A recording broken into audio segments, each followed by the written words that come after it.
Bulan Ramadan tak hanya menjadi bulan yang dinanti oleh sebagian umat muslim di dunia. Dalam kalender Islam, terutama di tanah air, Ramadan menjadi bulan yang akan dihiasi dengan tradisi mudik ke kampung halaman. Pada saat inilah para pembantu yang meringankan pekerjaan rumah akan pulang.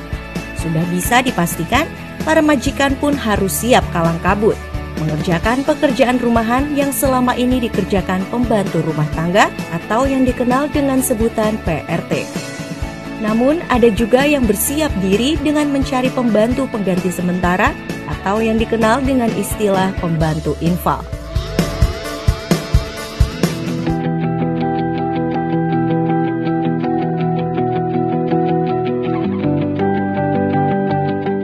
Agen-agen penyalur pembantu pun bagaikan kejatuhan durian runtuh. Pesanan akan pembantu dengan jangka waktu minimal 10 hari pun membeludak. Bahkan para pelanggan pun harus siap mengantri dalam daftar tunggu lantaran pasokan tenaga PRT dari daerah masih tersendat.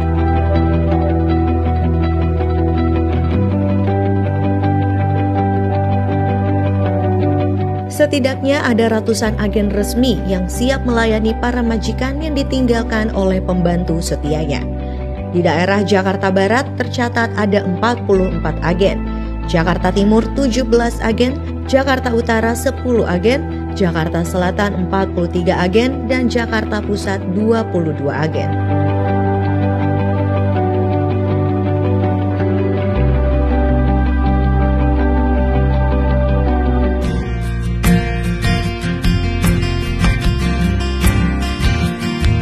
Menjelang Lebaran ini kebutuhan permintaan infal meningkat ya.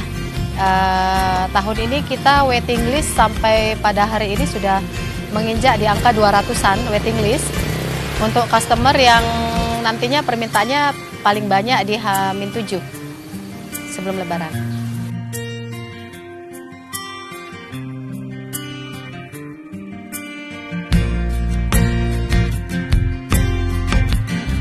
Kalau untuk yang saat ini kami menyediakan tenaga infal Lebaran, itu ada paket 2 bulan, 40 hari, 30 hari, sama 2 minggu. Kalau untuk rata-rata yang infal sih dari Bandung, Lampung, Pandeglang, sama ada Jawa Tengah juga ada.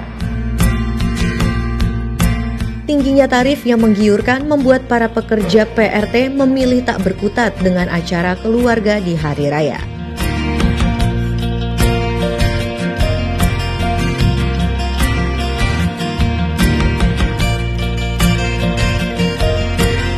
Ya soalnya infal itu jadi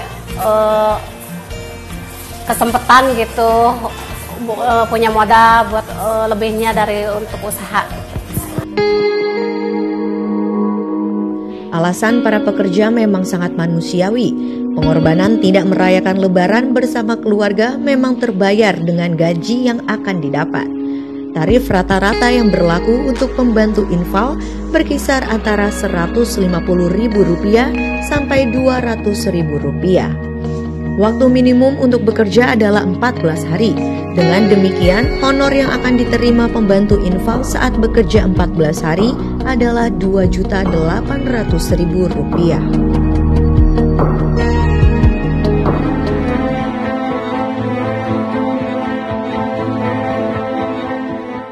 Kebutuhan akan pembantu infal ternyata dimanfaatkan oleh sekelompok orang untuk melakukan tindak kriminal.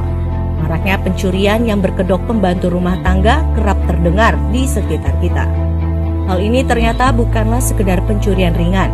Aksi pembantu yang nekat mengambil barang berharga ternyata terkoordinir dalam sebuah komplotan atau sindikat. Jack, seorang ketua komplotan pencuri yang berkedok pembantu infal, membeberkan keberadaan anggotanya yang memang sengaja direkrut menjadi sebuah sindikat.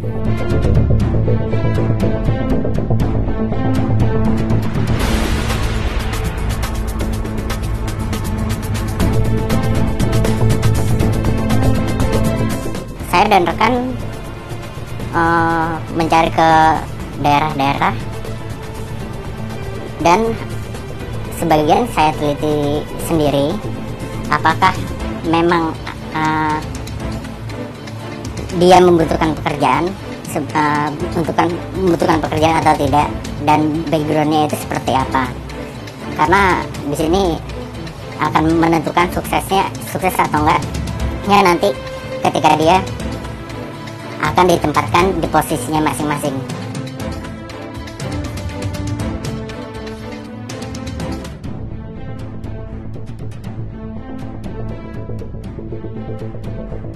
Sebagian ada beberapa, tapi ada juga yang bandel. Memang dia membutuhkan uang gitu. Jadi kita membutuhkan mencari dia pun nggak sulit gitu, karena kan tiap daerah itu adalah beberapa orang yang seperti itu.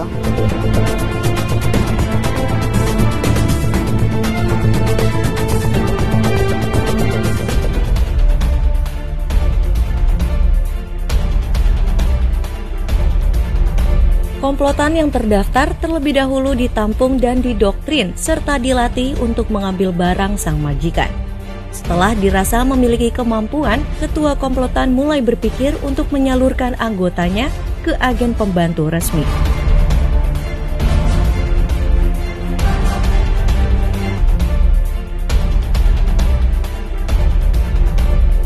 Misalkan kita kasih tahu, kayak misalkan ada beberapa rumah klien gitu kan yang sudah dipasangin CCTV ya. Itu biasanya kita mengajari mereka gimana cara untuk tidak sampai ketahuan oleh CCTV itu. Jadi ketika nanti bermasalah di kemudian hari, mereka pun nggak semudah itu akan terlacak.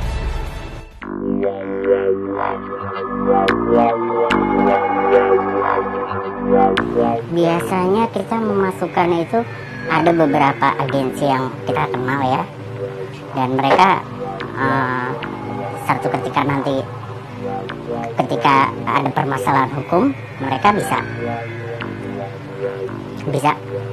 menghindari hal itu. Dalam artian ketika ditanyakan oleh aparatur hukum, mereka ya akan lepas tangan seperti itu aja.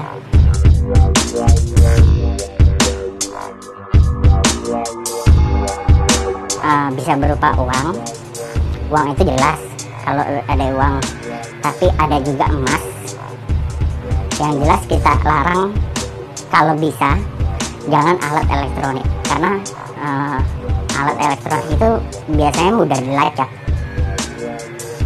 Dan ada juga beberapa yang dari mereka mengambil uang pecahan dolar, tapi biasanya mereka itu uang dolar itu kita harus segera mencairkan.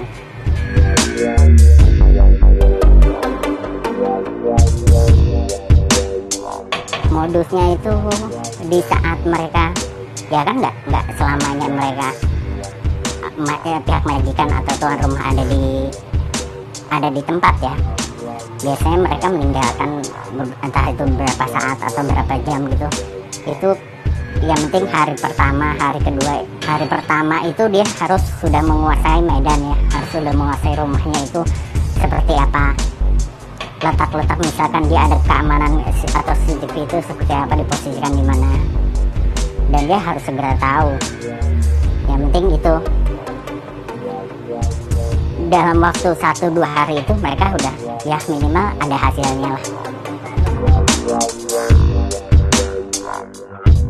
Aksi komplotan pencuri yang berkedok pembantu infal mengusik para pebisnis agen pembantu yang resmi. Mereka pun hanya bisa menyipakan langkah preventif agar tidak terjebak dengan aksi komplotan pencuri.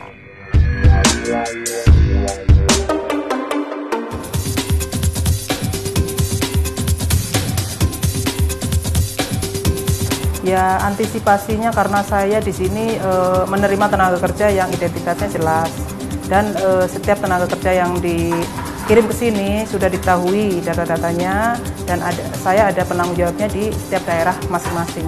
Seperti itu.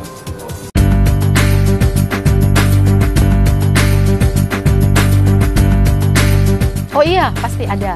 Jadi kalau saya pribadi sih agak ketat ya dalam penerimaan sponsor tuh saya sangat ketat sekali. Artinya ada sponsor yang membawa tenaga kerja baru satu kali aja dia cara membawa tenaga kerja, kemudian menyikapi tenaga kerja ketika tenaga kerja tersebut ada kasus, dia tidak tanggapi dengan baik, itu kita langsung blacklist.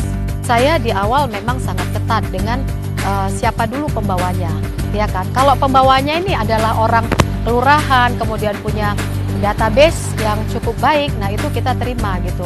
Dan tentunya ada semacam perjanjian atau MOU antara marketing atau sponsor tadi dengan yayasan. Kalau kita sepakatin baru sponsor tersebut kita terima untuk bekerja membawa tenaga kerja dari daerah, dan di situ pun kita akan kasih surat tugas.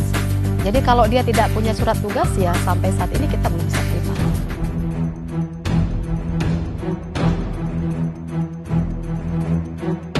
Saat ini sih kita banyak kerjasama dengan kelurahan ya Pak ya, kelurahan, kemudian juga kita juga akan di backup satgas ya sekitar sini gitu ya. Jadi semuanya kita persiapkan untuk mengantisipasi kalau ada terjadi kasus-kasus seperti itu tadi gitu. Kita juga kalau jasa seperti ini pastilah ada backup dari kepolisian.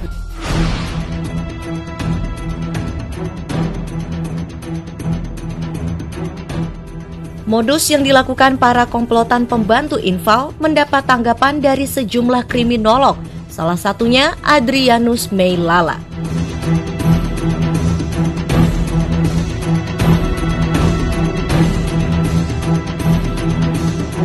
Pertama-tama mau saya katakan bahwa memang fenomena pembantu rumah tangga ini menarik. Mengapa menarik? Karena ada orang lain yang berada pada kategori stranger atau orang asing, lalu langsung masuk ke dalam ruang-ruang atau space-space domestik dari satu keluarga. Bandingkan dengan misalnya kalau orang itu adalah tukang koran, tukang pos, tukang sayur misalnya, maka dia akan diterima oleh satu keluarga di luar rumah, di pagar gitu ya. Tapi kalau yang namanya pembantu rumah tangga, itu langsung masuk ke dalam ruang domestik sampai kepada kamar tidur segala. Ya. Jadi memang ini suatu fenomena yang aneh.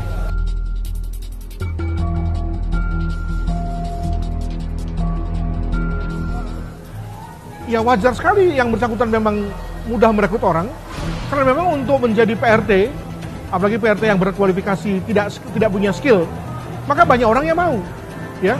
Apalagi kalau kemudian diiming-imingi dengan jalan yang mudah, diiming-imingi dengan hasil yang besar, maka saya kira walaupun orang itu misalnya pada awalnya tidak memiliki niat jahat, bisa kemudian tergiur untuk berbuat jahat.